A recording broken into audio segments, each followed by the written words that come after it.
पिंगला को, जो बेश्या थी, कणिका को भी गुरु बनाया महाराज। कैसी बात है। एक दिन दत्तात्रेय पहुंचे, बड़ा भारी आकी हवेली, पीछे से गुजर रहे, देखे खिड़की के नीचे बड़े सारे लोग बैठे, बड़े अच्छे घर के। बाउंड्री कूद के दत्तात्रेय भीतर आ गए। बोले कैसे? बोले यार घर में पिंगला रहे वे। अब तो बड़े ऊंचे घर के पता चल रहे हैं। बोले क्या रूपवती है वो? यार खिड़की से कभी कभी अपनी खावे के बाद पान की सुपारी थूके, बाकी सुपारी मिल जाए तो जीवन धन्य है जाए। दत्तात्रेय बोले अच्छा जी कौन है भैया? आगे गए तो एक खिड़की पर देखो कि बड़े बड़े कागज कलम लेके बड़े बड़े फिलोसोफर्स, बड़े बड़े पोइट बैठे हुए थे। बोले आप? बोले इस खिड़की से पिंगला कभी कभी झांकती है, उसके रूप को देखकर हमारे भीतर साहित्य उमड़ता है। सच ए इंस्पायरिंग ब्यूटी। दत्तात्रेय बोले हो तेरो इंस्पायर, एक दिन एक्सपायर भी है जाओगे महाराज।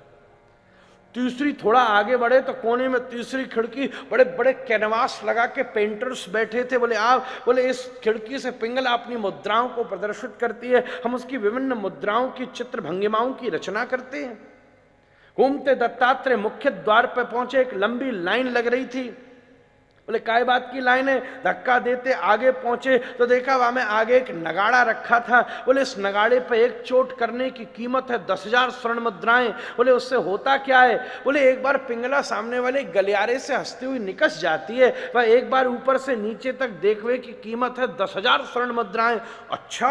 और बड़े बड़े राजा लाइन में खड़े हुए थे। दत्तात्रेय ने आप देखो ना ताब, और डंडा लेके नगाड़े में धै चोट और धै चोट और धै चोट मारनी शुरू कर। भीतर बैठी पिंगला सो रही थी, हतप्रभ हो पड़ी, बिस्तर से उठी, दर्पण के सामने अपने केशों को व्यवस्थित किया, दास दासियों को आज्ञा दी, वादकों को बुलाया जाए। लगता है द्वार के ऊपर कोई सामान्य व्यक्ति नहीं, कोई चक्रवर्ती सम्राट ही आए हैं। एकदम व्यवस्थित करके पूतना नहीं, पिंगला महाराज अपने कक्ष से बाहर निकसी और ऊपर वाली सीढ़ी से नीचे उतर रही थी।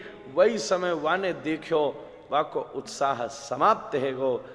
वाने सोची द्वार पर चक्रवर्ती ठाड़ो होगो, वहां तो भिक्षुक ठाड़ो था।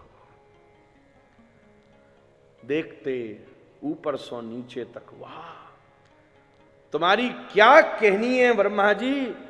वही नाक कान आंखें कैसी सेट कर दो, पर अगर ये ऐसी है सकती है तो राधा रानी कैसी होगी महाराज? क्या देखता है बाबा ऊपर से नीचे तक? पता ना है हम कौन है? पता है इस नगाड़े पे एक चोट मारवे की कीमत है 10,000 स्वर्ण मुद्राएं। देखता ही रहेगा, कीमत भी दे सकता है। दत्तात्रेय बोले पिंगला मैं तुझे इतना दे सकता हूं कि तुझे देख के उल्टी होने लगे। चुटकी बजाई, आसमान से सोना बरसने लगा, बाहर भद्दड़ मच गई महाराज। देख गई ये तो कोई सिद्ध महापुरुष है। महाराज मैं आपको पहचानने से कि मुझसे भूल हो गई, मैं आपको कैसे मनोरंजन करूं? मैं आपको कोई नृत्य दिखाऊं, आपको कोई भरतनाट्यम दिखाऊं, कोई कथक दिखाऊं, कोई महाराज कुचिपुड़ी दिखाऊं, आपको कोई गजल सुनाऊं, आपको कोई गीत सुनाऊं, आपको कोई लोकगीत सुनाऊं, आपको कोई बढ़िया आपके लिए कोई साहित्य की रचना करूं? दत्तात्रेय बोले तू मेरो मनोरंजन करेगी? इधर आ, इधर आ, मेरे पास आके देख। मेरे रोम रोम में उर्वशी नाच रही है, तिलोत्तमा नाच रही है, मेनका नाच रही है, पूर्व चित्ती नाच रही हैं, सभ्य साचियां नाच रही हैं, पर मैं नाचते हुए शरीरों को नहीं देखता, क्योंकि मैंने वृंदावन में नाचते हुए राधा रमण को देख लिया। पहली बार पिंगला को ऐसो जवाब दियो किसी ने, वो स्तब्ध रह गई महाराज। ओहो सरकार मैं आपके लायक होकर आती हूं। पहुंची नदी के तट पर, नापित सु केश कटवा लिए, झीनी सी साड़ी पहनकर पिंगला पहुंची। प्रभु अब आपके लायक हूं? बोले समाज तुझे स्वीकार नहीं करेगा। बाहर निकसी लोगों ने पत्थर मारने शुरू कर दिए। बाबा ले चला बेश्या को, माथा फूट गया पत्थर सो पिंगला को। वो पिंगला जो कभी सोती थी तो गुलाब बिछा दिए जाते थे, प्यासी होती थी तो केवड़े के जल प्रस्तुत होते थे, चलने का उद्यम करती थी तो बड़े बड़े इत्रों की बौछार की जाती थी। आज उसके माथे पर रक्त की धारा बह रही थी और वो परम शांत हो चुकी थी। कहा या तो तू मुझ में समा या मैं तुझ में समाऊं। पिंगला बोली प्रभु आपको धारण करना मेरी सामर्थ्य नहीं है, मुझे अपने चरणों में स्थान दो। अच्छा, तो जावे से पहले इस समाज को तू कोई मैसेज देना चाहती है? तेरा क्या अनुभव है? तूने इतनी जल्दी बदल लिया, एक क्षण लगा तुझे चेंज होने में, इतना ड्रास्टिक चेंज, अनबिलीवेबल। देह में फंसी पिंगला देह की परोसाई करने वाली देहातीत हो गई।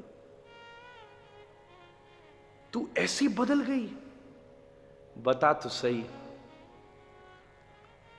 लोग तुझसे क्या कहें, तू लोगों से क्या कहती है? पिंगला ने उत्तोलित बाहु कर एक बात कह दी।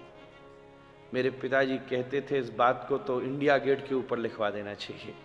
बोले हर घरों में ये बात लिख जाए तो विवाद समाप्त हो जाएंगे। पिंगला ने कही, आशा ही परमम दुखम नैराश्यम परमम सुखम। दुनिया में दुख का कारण केवल आपकी आशा है। कोई आशा नहीं तो कोई दुख नहीं महाराज। अब आपको बिना आशा के कैसे चलो जाए? तो हमने कब कही आशा न रखो, पर जाकी जितनी औकात है उतनी तो रखो। बाकी औकात से परे रख के तुम ही दुखी है रहे हो, वो बेचारा खुद मरे जा रहे हो, या वो खुद बेचारी परेशान हुई जा रही है। तुमने मछली रखी और वासों कह रहे हो तू उड़ उड़, उड़ती क्यों नहीं? उड़ बाबरी उड़। मछली कह रही माई बाप मैं पानी में डूब के भी ना मर सकूं महाराज। मोसू आशा रखो कि तैर, फिर देखो क्या क्या तैराकी दिखाऊंगी तुम्हें। मछली धर के उड़वे की इच्छा, ये कल्पना है, ये दुख का मूल कारण है। तो if you want to be happy, either regulate your expectation rather than changing the person. Next और स्विच ऊपर नीचे कर लो, तुमको आनंद आने लग जाएगा महाराज। एंड दिस इज, ये स्विचिंग ही सबसे डिफिकल्ट टास्क है। ये स्विचिंग ही, क्योंकि खुद पे अभी हमें अपनी आशाओं का ही ना पता है कि ये एक्चुअल में आशा है कि ये धर्म है कि ये स्वभाव है, ये है क्या। उसके लिए बहुत बैठना पड़ता है।